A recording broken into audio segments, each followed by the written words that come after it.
I wanted to share some thought-provoking ideas with you tonight. One is a statement by M. Mahendra, who wrote the Gospel of Sri Ramakrishna in his time in hearing what the Master had to teach.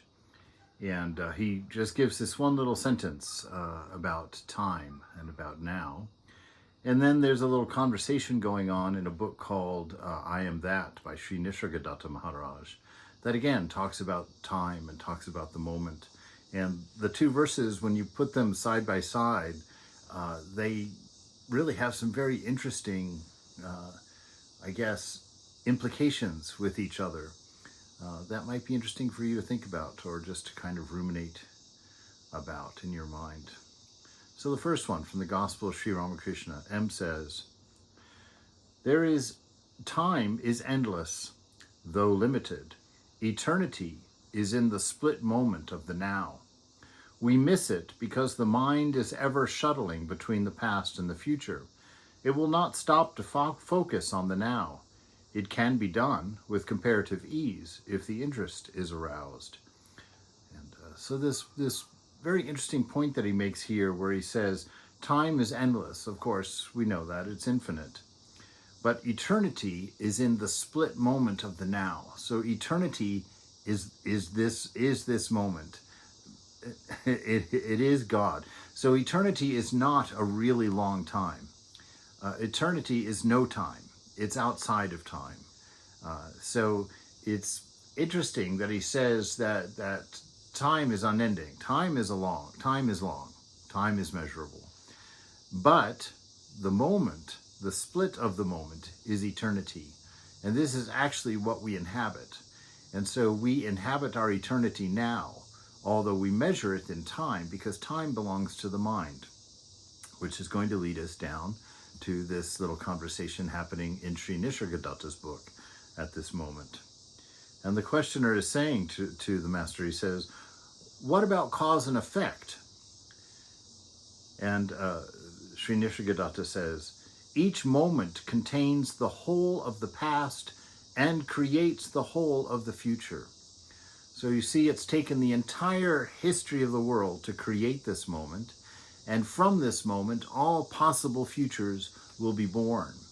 And so I find it interesting that eternity is the split moment, the split second of this moment, and it contains the entire past and the entire future. Everything is indicated in this moment. And he goes on, he says, the questioner says, but past and future exist, right? Surely they must exist. And Maharaj says, well, they exist, but in the mind only. This is how we know that time, space, and causation are actually functions of mind, right? That they are not inherent in the reality that we're experiencing, but we interpret the moment that we're experiencing as having the past, present, and future, because the mind breaks out these events into a long row, even though they are all implicated and all indicated in the split second of the moment within which is eternity. So past and future exist in the mind only.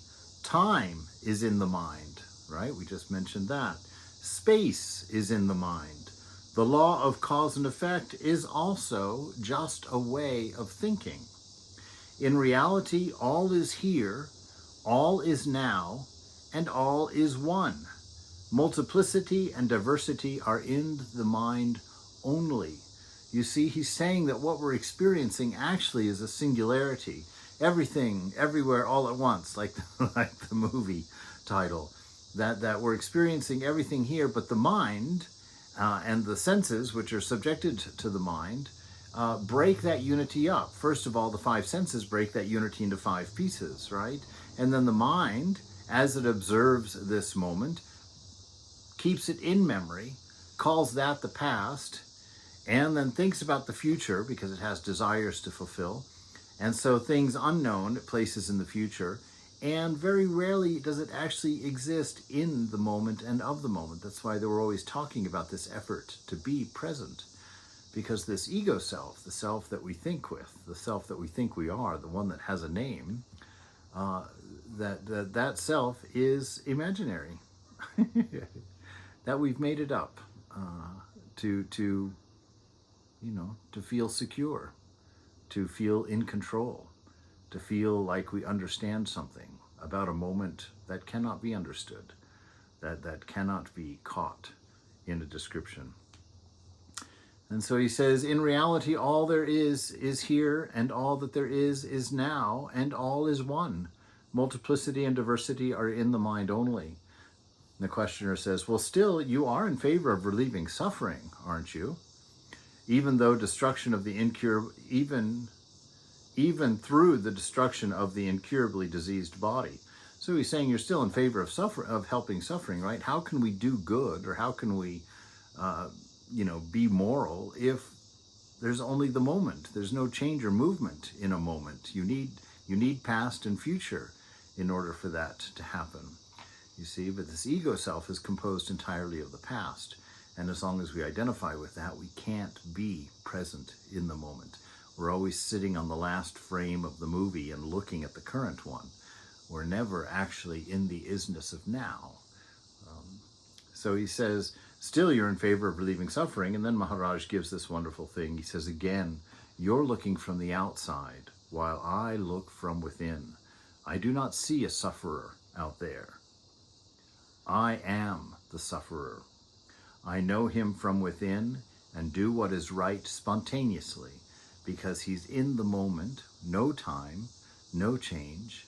He is one with everything. So he's not seeing separate things and calling them suffering and then going and alleviate suffering. When there is suffering, he suffers. And his nature then is spontaneously aroused to alleviate suffering. He's not caught up in all of this time warp stuff that goes on in the mind, where we get caught in a row of thinking and do nothing, as it were. So time and your relationship to it, being an eternal self, what does that mean? What is the experience of being outside time? And can you call it an experience if you're outside time? Because where is the change to experience if you are outside time? Anyway, just some fun philosophy.